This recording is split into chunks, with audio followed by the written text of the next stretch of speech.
Hi, good evening, everyone. So today, Tuesday, April 23rd, this is our meeting, the Spirit's Book, our study group. And because today is the last Tuesday of the month, we'll have a special talk by our friend and colleague, Lia Gouveia, from the Spiritist Society of North Beach. And we're very happy that she will join us for this talk of tonight. So, but before we start, I would like to read a message from the book. While you have the resources, cultivate solidarity. You are a social being who needs to coexist with other people in order to fulfill the goals for which you were reborn. Solidarity is one of the most valuable tools for success. Be useful and kind. Spread goodness, and in return, you will never be lonely. So, with this message of solidarity, would like to do our initial prayer. So, I invite everyone to close their eyes so that we can raise our thoughts to the divine, thanking for this moment, for this reincarnation, for us being here among so many friends and loved ones. Thank you for this opportunity to be on this journey together, for being able to hear another special message, to be with friends, to be in the Spiritist community, learning each day, each week, so that we can grow and progress. So, and that we are not alone. And with this, I would like to start our meeting of tonight. So be it. So, just speaking about Lia Gouveia, who will be giving the talk tonight, she is a dear friend of mine and of a lot of people, especially in the Spiritist movement. She has such a caring and nice, really wise talks on Spiritism. So we are very happy to welcome Lia Gouveia for this talk of tonight. So Lia, the floor is yours. Thank you. Thank you, Fabiana. Hello, dear friends, everybody from Seeds of Light. And you can see that Fabiana already started expressing her kindness and goodness to me. I'm the one honored to be here among friends. I do have dear hearts on the Seeds of Light and on the movement of Florida. So I really feel grateful and thankful to share this study with you. It's a reflection. It is the result of studies, but definitely open for your thoughts, your ideas, your reflections. And today we are going to be talking about Jesus, our master, our guide, our model. We learn, on the Spiritist literature that he is the most evolved spirit that reincarnated here to leave us a legacy of love, to really show to us the way of our progress. So today we are going to think about his life, and the title is The Ordeal, the Crucifixion, and the Resurrection of Jesus. Even though we are going to bring difficult moments of Jesus' life on this planet, our main focus is really think about his resurrection, to really talk about the Jesus that is alive, as a spirit, living on the spiritual realm, but more than ever needs to be alive inside of each one of us, inside of our hearts. So the invitation is to allow this Jesus to be born in our hearts and reflect about the passages we find on the Gospels, on the New Testament, on the Gospel of Matthew, John, Mark, Luke, and reflect about these lessons and see how we can extract lessons to our day to day and how we can give even more value to his parables, his messages of love. Okay, so please join me, and here we go. So, first, we are going to start with the ordeal of Jesus.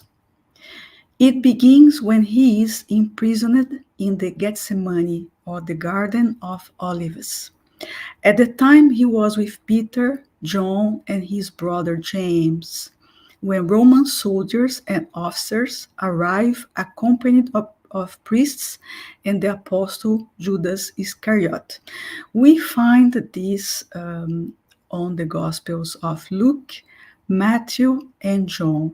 So here you can picture that Jesus is with his disciples, Peter, John, and his brother James, on the Garden of Olives. And here he comes, another disciple, Judas, but he was not coming alone. He was coming with priests and apostles.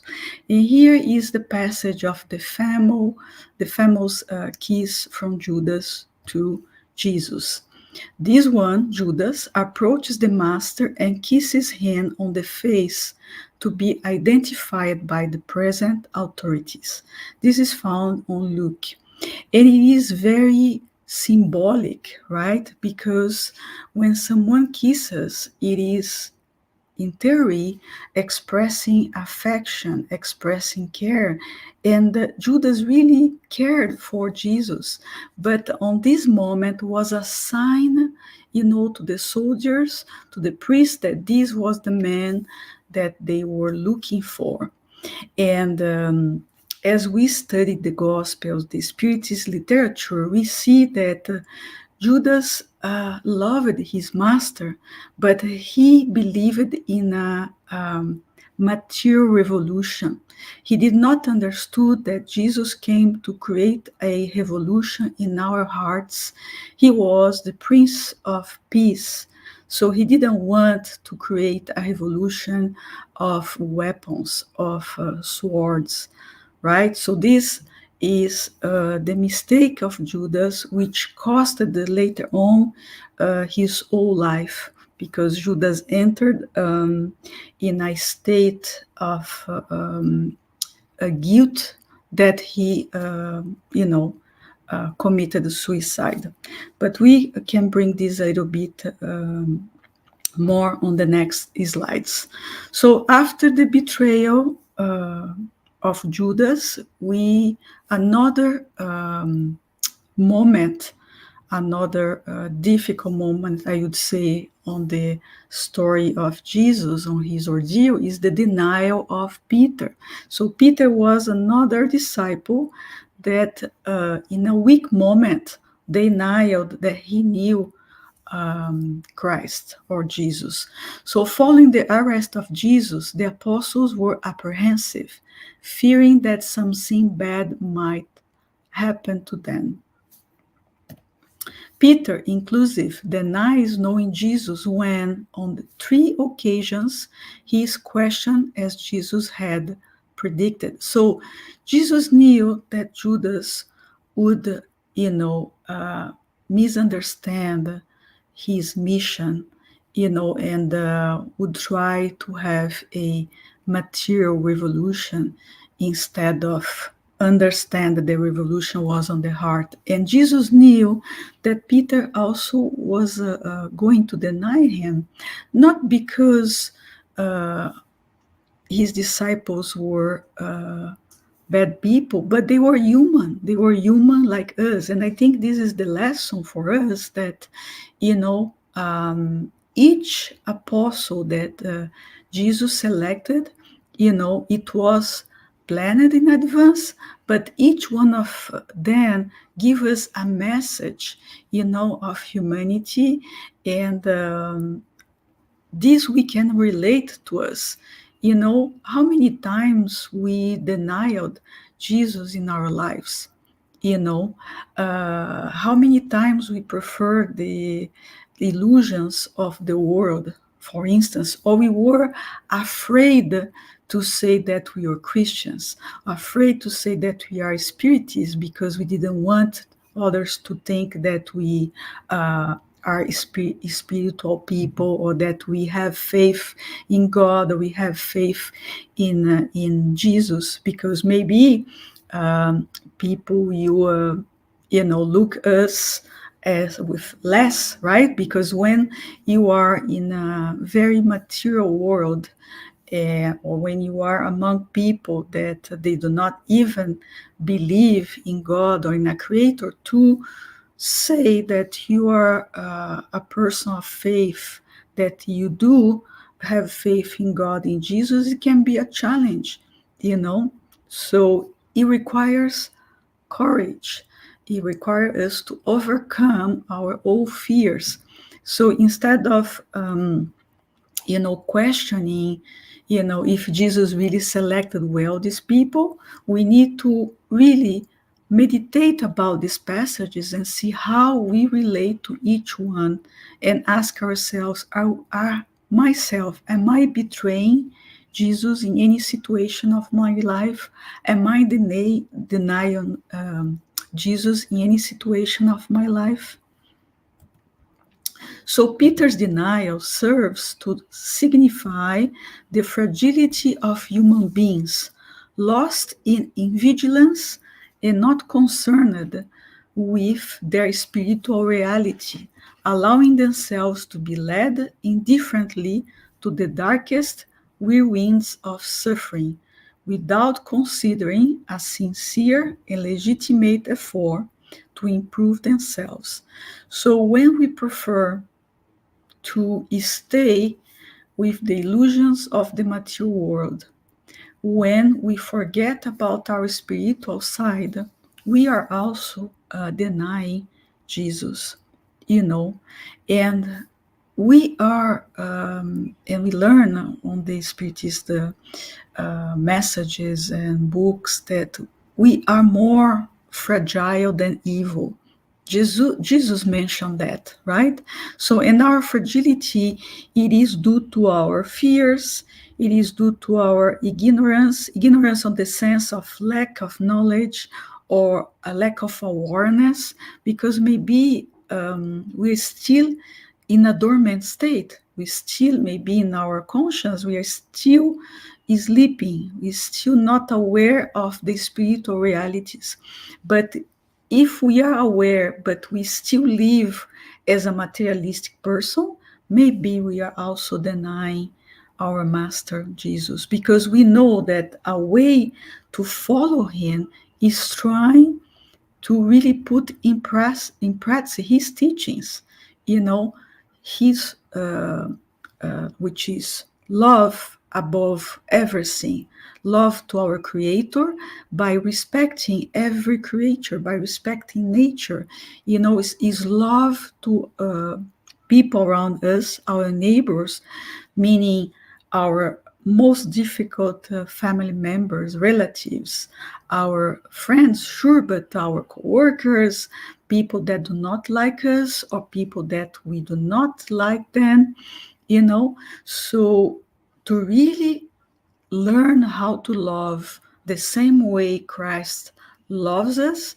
is very difficult. It requires exercise and it requires effort. So the invitation is for us to really practice little by little, and do not allow, to ourselves to fall into the material temptations and denial our Master. So, from fear to faith, again, something that we need to learn how to overcome our fear, and how to make a our faith is stronger and rational.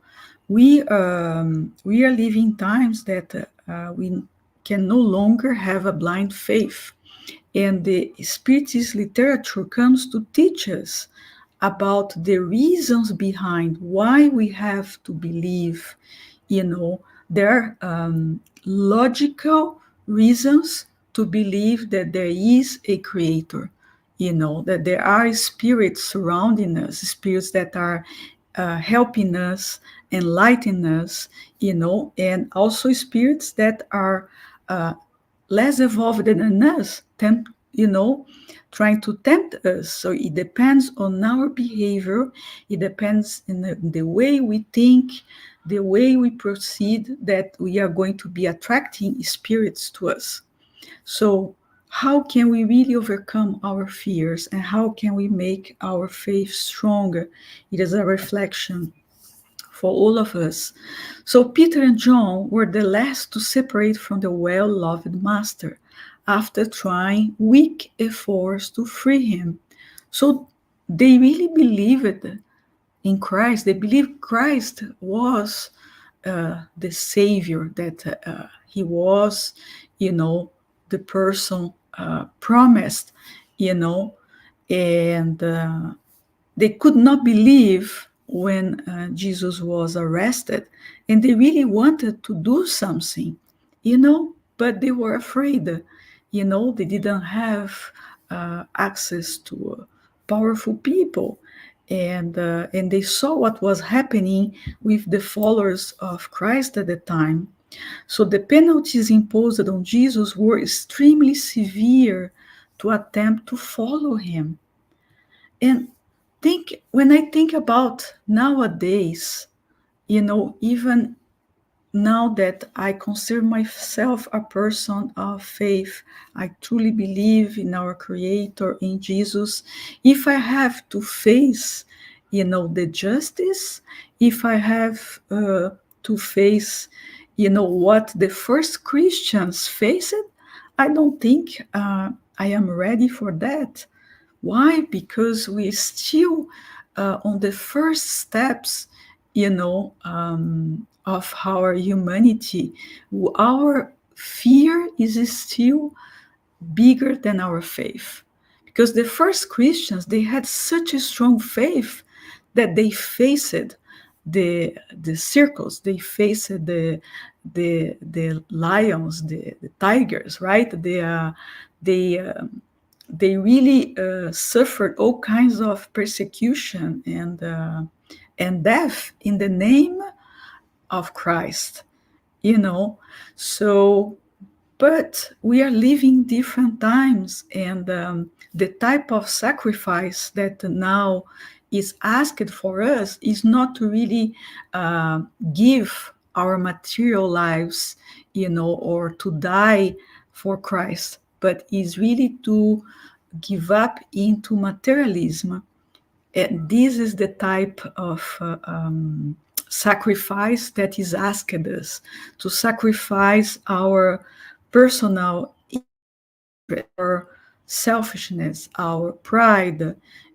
This is the type of sacrifices, is to really open our hearts and minds for more solidarity, for more fraternity, to really be able to share our blessings with others instead of just accumulating more and more. Because if we accumulate, it's because we also have fears. We are afraid of not having enough for our own survival, for our retirement, because it's true, we live in a material world, right? And we need to have our basic needs covered. But how many of us that have more than enough to live and still do not share with others? And it's not only share our material possessions, but also share any other talents or abilities that we have, such as knowledge, such as intelligence, anything that you have that is really unique to you. Please share with others. do not deny Christ by staying inactive, by not taking action. You know, give a little bit more, and this is going to be multiplied. Do not be afraid. Do not think that you do not have enough, you know. So do your part, and the good spirits they will multiply. So, fearful of the persecution, some followers hid in the nearby places, while others, changing their usual robes, follow from far the unforgettable procession, wavering between dedication and fear. So you can really imagine how was at the time, how difficult it was to really try to not only do something, to free Jesus, but even to assume, even to say that you followed him, right? It's very human, and we should understand, that the disciples were human like us. Okay, another reason why Jesus selected them to really for us to relate, right?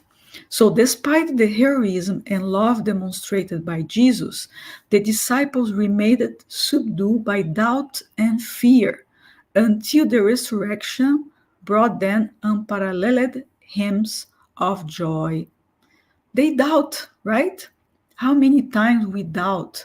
How many times when we face a very difficult moment, we doubt about the goodness of God, the mercy of God? Is very easy to doubt when we see a loved one undergoing a very difficult disease or in intensive care, or suffering all kinds of physical pain. It is a big trial for us to remain faithful when we undergo difficulties, and suffering is one of them. How many people give up on believing in Jesus, in God, on the good spirits when they are suffering? So it's why we need to keep strengthening our faith, our hope, to not give up. We always trust that there is something to be learned, something good out of these moments of suffering, of difficult diseases, and trust that everything is going to pass, but we need to remain faithful. How about this moment when Jesus was in the presence of Pilate? Here's the conversation we extract actually from this study, not only about passages from the New Testament, but also another very good book called Boa Nova, or Good News. I don't think we have this version in English yet, but it's a very beautiful book. So here's the conversation. Are you the king of the Jews? You said it, said Jesus, and after remained silent, which surprised Pilate. So Jesus remained silent. He didn't defend himself. He knew that his mission was to really undergo this ordeal, because he didn't want to win the world at this time. He didn't want to free himself. He wanted to leave us a legacy, a message.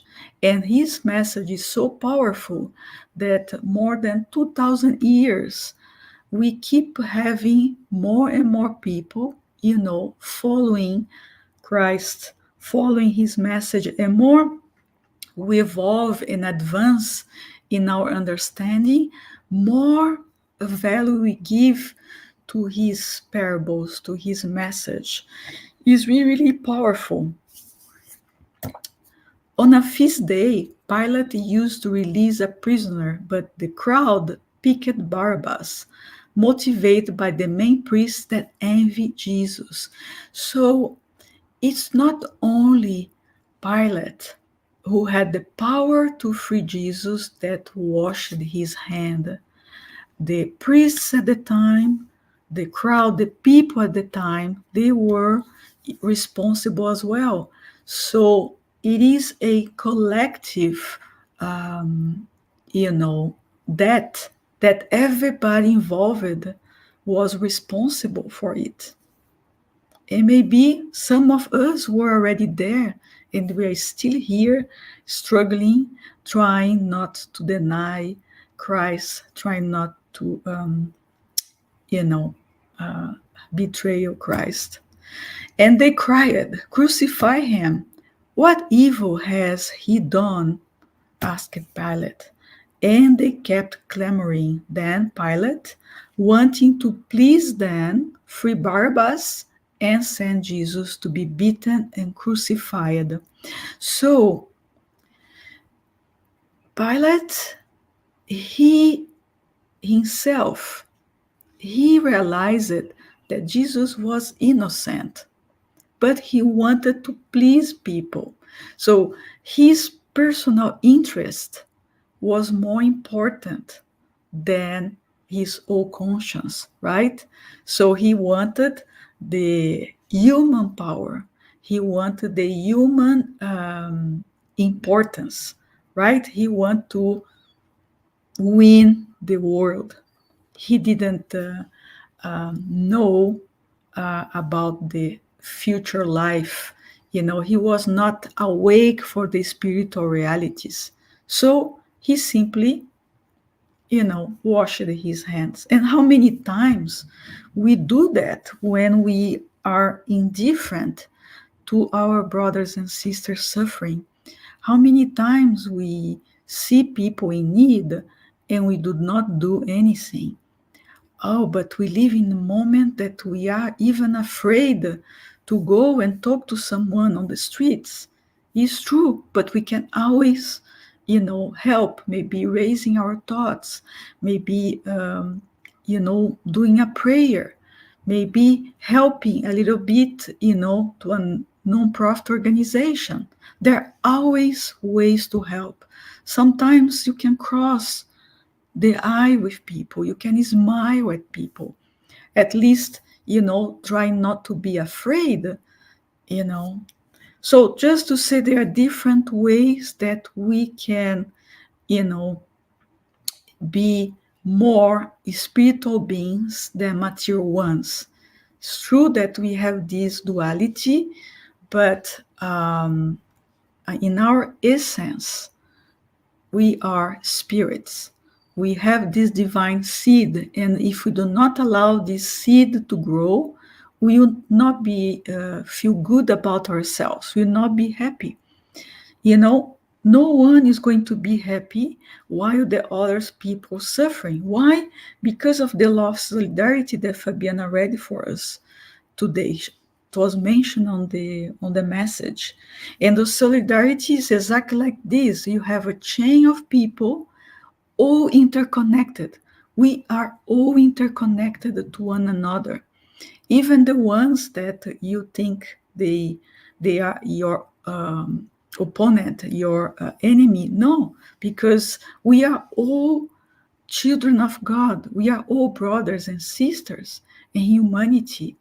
And we are just in different sides, maybe, you know.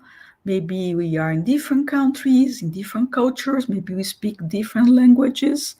Maybe we have different levels of educations or opportunities or degrees, but we are all human beings.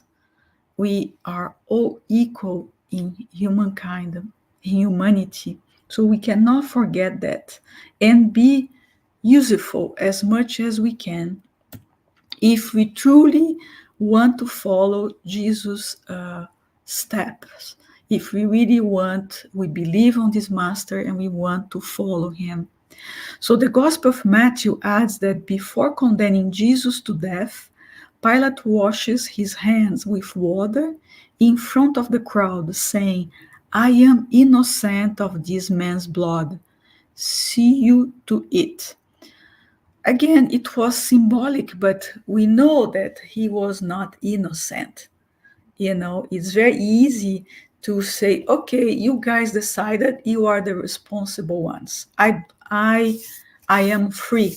No, we are all responsible. If I have uh, the power to free the man and I do not do because I want to look good, with people, I am responsible as well.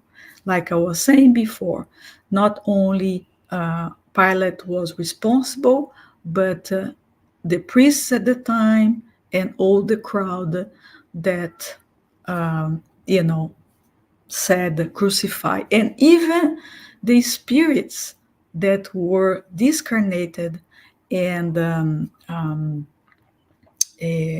pushing for that, because I believe there are also spirits, in a against Christ's message, and they were also involved and responsible for it. You know, this is the way I understand. Okay, but let's continue here. Resignation and tolerance. The Messiah, crowning his work with the ultimate sacrifice, took his cross without a complaint, allowing himself to be immolated without any judgment to those who had abandoned him in the last hour. So, like I said, his mission was to set an example for us. He did not defend himself. He did not condemn his disciples. He showed resignation. He showed tolerance. And this is virtues that we must learn how to develop if we want to follow the same path of evolution. Knowing that each creature has its moment of witness, in the path of redemption of existence, he observed the pious women who surrounded him, bathed in tears. Daughters of Jerusalem, do not weep for me, weep for yourselves and for your children. And here a note saying that the women at the time, we can see clear on the passages, they they were sensitive to understand that Jesus was the Messiah. He was a missionary or prophet at the time, you know, and they were very courageous to follow him, which shows to us that it is not what you say, but it's exactly what you do that it counts more. It says more, right? So, anyways, let's keep going. Exemplifying his faithfulness to God, he calmly accepts the plans from heaven without any expression contradicting his purifying task. Love and renunciation. If we are to follow Christ faithfully, we need to struggle against ourselves, struggle against our own imperfections, learn how to love, learn how to renounce. The vicissitude of the Spirit Jesus is especially noted during his ordeal and crucifixion. Love and renunciation are expressively showed, especially after the betrayal, the humiliation, and the abandonment to which he was submitted. Here, the crucifixion, it was between two criminals. One of them, suspended to the cross, insulted Jesus, saying, "Are you the Christ? Save yourself and us." But the other, taking the word, rebuked him. "You do not even fear God, being the same conviction? As for us, it is justice to pay for our acts." But he did no harm. And he added, "Jesus, remember me when you come with your kingdom. And Jesus said, Verily I say unto you, today you be with me in paradise. Another very symbolic moment which shows that two people can commit the same type of mistake or even crime, but what is most important is really to recognize your mistake, and then by recognizing your mistake you are going to have the opportunity to repair. We learn, I think is on the heaven and hell, that after we recognize our mistake, we have to expiate and repair. So it's the same here. The good thief, no, he is ready for the next steps, while the other one is still, not only recognize his mistake, but he is even making fun of Jesus on this time. He had no uh, compassion to the other man who was there suffering with him, and without any reason for that. It was unjust, right?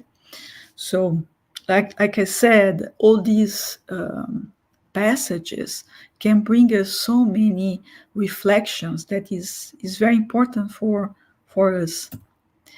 So, Jesus really give us examples over and over again about the importance of love. Near the cross stood Mary, the mother of Jesus, her sister, Mary of Cleophas, and Mary Magdalene. And here's what I'm saying about the women of the gospel that always stayed with Jesus, right?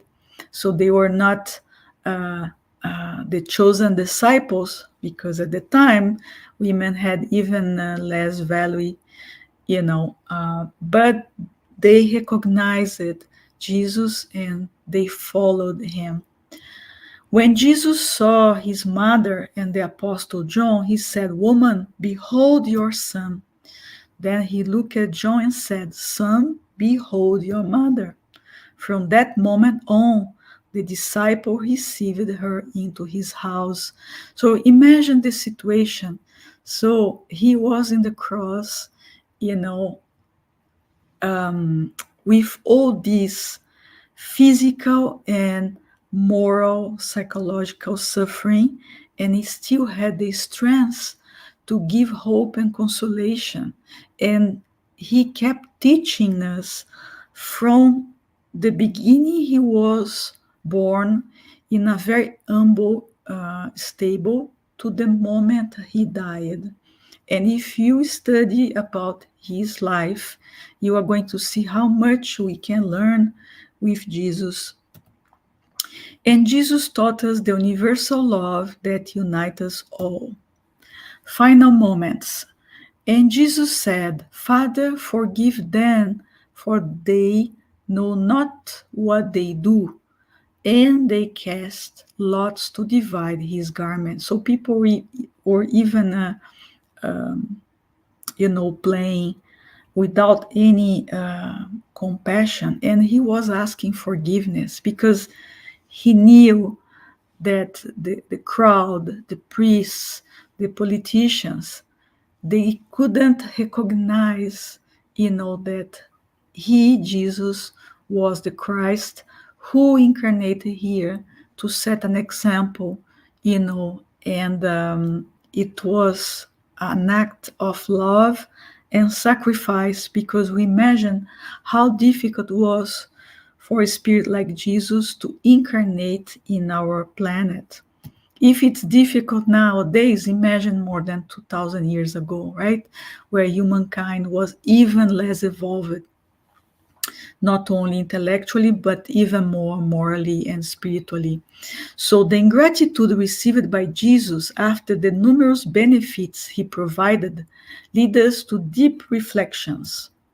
We realize immediately the sublime love for all of us. True and sincere love never expects rewards. Another teaching, right? So we should learn how to love without expecting, you know, rewards. And what is the type of love that, when pure, is the most evolved in our planet? It's really the love of mothers, or the love of people that renounce and sacrifice for others. But you need to reach a level of evolution very, high, I would say, to be able to love and do not expect anything, you know. Anyways, resignation is its point of support, and the act of giving is the essence of life. So, um, I found this very interesting on the Psalm 22. Before that, I always heard that Jesus was saying that the Father God had forgot him. And when I enter in contact with this psalm and the words of the psalm, I thought it made much more sense that a spirit like Jesus was reciting a psalm and not doubting God, right? So I'm going to read for you, and we are almost at the end of the presentation, and you're going to see how beautiful it is. My God, why have you forsaken me? Why are you so far from saving me? So far from the words of my groaning. O my God, I cry out by day, but you do not answer, by night, and I am not silent. Yet you are enthroned as the Holy One. You are the praise of Israel. In you our fathers put their trust. They trusted, and you delivered them. The death of Jesus, at the time of Jesus' death, the gospel tells us that on the sixth hour, darkness appeared on earth until the ninth hour. Jesus, then giving a great shout, expired. Father, into your hands I commend my spirit. And the veil of the sanctuary, the temple, was torn in two parts, from top to bottom. The centurion who was in front of Jesus said, "Truly, this man was the Son of God." So, now the most important point of Jesus, call it his passion, right? Is not so much the suffering, the ordeal, the betrayal, the denial, but it is the message of resurrection, or the message of the immortality of the soul, the message that Jesus is alive, the same way that our loved ones that already passed away are alive, and that us, we are not going to die. Our physical bodies are going to die, but we are going to keep living and reincarnating until we turn into a pure spirit like Jesus is.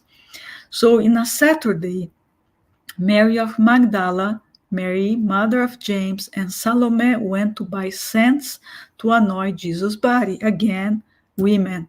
Huh? On the first day of the week, they went to the tomb at sunrise, wondering, who will roll the stone from the entrance of the tomb for us? And looking up, they saw that the large stone had been removed. Having entered the tomb, they saw a young man seated on the right, dressed in a white robe, which filled them with astonishment. He said, "Do not be afraid. If you look for Jesus of Nazareth, the crucified, he has risen. He is not here. Go and tell his disciples that he is waiting for them in Galilee. There they will see him as he told them." So everything was announced. Jesus was aware of his mission, before his incarnation and during the whole time. You know, it was an act of sacrifice. So, okay. Uh, we see two messages about the resurrection. So, one is on the Gospel of Mark, and the other one on the Gospel of John. Mary of Magdala was at the tomb outside weeping.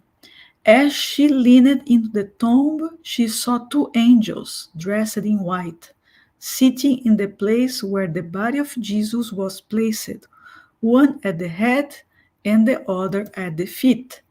They said, "Woman, why do you weep?"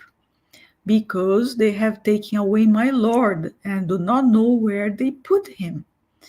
And when she said this, she turned and saw Jesus standing, but she did not recognize him. Very interesting, right? Because he was different. "Woman, why are you weeping? Who are you looking for?" Thinking of being the gardener, she says to him, "If it was you who took him, tell me where you put him, and I will go and get him." "Mary," says Jesus, and turning. She tells him, "Rabboni," so master. So she was able to recognize after he talked to her, he pronounced her name, but just looking by him, she did not recognize him, which you can see that he was very different than his material body, right? And he says, "Do not touch me, Mary, for I have not yet ascended to the Father. Go, however, to my brothers and say to them that I raised to my Father, your Father, to my God, your God." And Mary went to tell the disciples. Another passage, which we call the incredulity of Saint Thomas, is when Jesus appears to the disciples. One of the 12, Thomas, called Didymus, was not with them when Jesus came. The other disciples then told him, "We have seen the Lord." And Thomas answered, "If I do not see is in his hands the wound of the nails, if I do not put my finger on it and my hand on his side, I will not believe." 8 days later, the disciples were inside the house and Thomas with them. Jesus came again with doors being closed, stood in the midst of them and said, "Peace be with you." Said Jesus to Thomas, "Put your finger here and see my hands.